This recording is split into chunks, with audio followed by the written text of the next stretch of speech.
Պարոն Ասլանյան, օրեր առաջ ազգային ժողովի բոլոր պատգամավորներին նամակներ է հանձնվել, որպեսզի նրանք Նիկոլ Փաշինյանին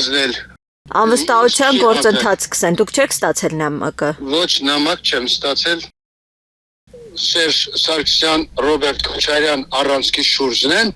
մենք նրանց հետ չենք համագործակցում։ Բա ում հետ եք համագործակցում, իշխանությունների միայն։ Ոչ էլ իշխանությունների, մենք ոչ նախկիններին ենք ընդունում, ոչ ներկաներին։ Մենք պատրաստվում ենք նոր ուժ ձևավորել։ Այսինքն դուք եք հավակնում իշխանության, դուք եւ պարոն Աղազարյանը։ Մենք չենք հավակնում, մենք ուզում ենք քաղաքական դաշտը եւ նրանցից մաքրվի եւ նրանցից։ Պարոն Ասլանյան, իսկ հետաքրքիր է, 26 թվականի ընտրություններին քիչ ժամանակ է մնացել։ Դուք կամ պարոն Աղազարյանը ձեր թեկնածությունը մտադիր եք առաջադրել։ Ձեր ուժը մասնակցելու է։ Մենք անպայման մասնակցելու ենք ընտրություններին։ Իսկ թեկնածուն դուք եք թե պարոն Աղազարյանը։ Դա կորոշի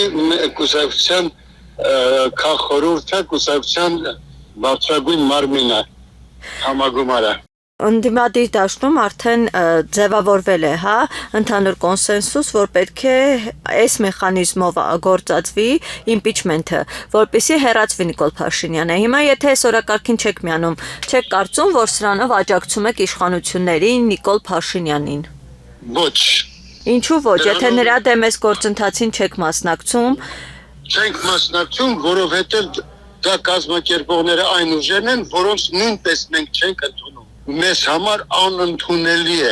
Ռոբերտ Քոչարյան, Սերժ Սարգսյան եւ նրանց առանցքի ուժերը։ Ինչ ուզում է լինի։ Իսկ եթե ԿՊՆ իր ներսից վարչապետի թեկնածու առաջադրի։ Եթե չկա, մենք ասել ենք, որ Ռոբերտ Քոչարյան, Սերժ Սարգսյան մենք չենք համագործակցում, եւ ամեն ինչ անելու ենք, որպեսզի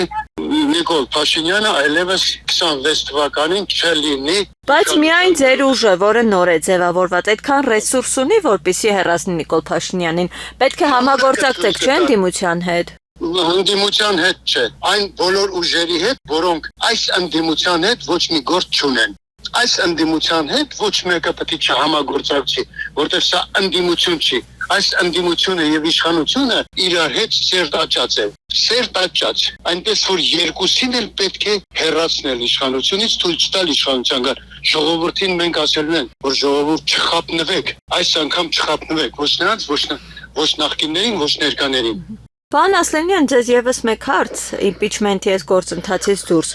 Օրեր առաջ քաղաքացի ծեծի ենթարկվեց հենց վարչական շրջանի ղեկավարի մասնակցությամբ։ Նոր վարչական շրջանի հիշում ենք, որ որոշ ժամանակ առաջ էլ ձեր հետ էր նման միջադեպ եղել, ձեզ ընդհանրապես վիրավորել էին եւ դրա համար ծեծի էր ենթարկվել քաղաքացին։ Հիմա բայց թաղապետը ծեծի է ենթարկում մեկ այլ քաղաքացու, ակտիվիստի ու մնում է անպատիժ։ Դուք այնպեսի հարց եք տալիս, դա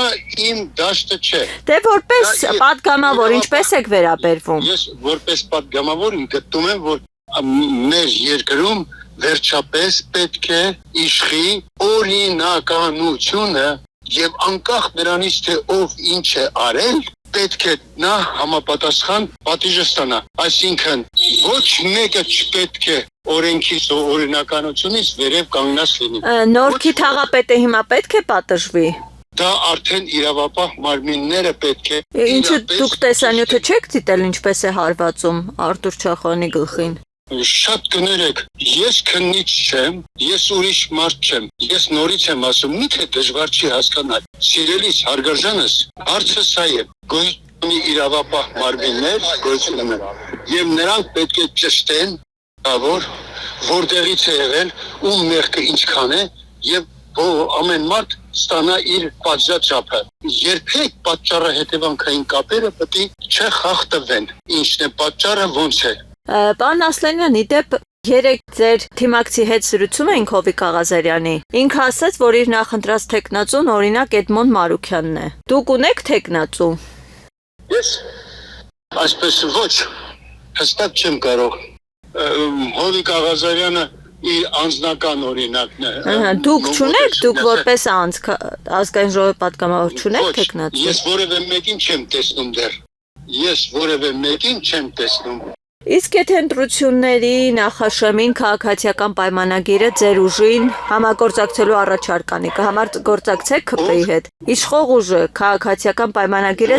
որևէ դեպքում չեք համագործակցի։ Ոչ, մենք ասացինք, որ չենք համագործակցում ոչ նախկինների, ոչ ներկաների հետ։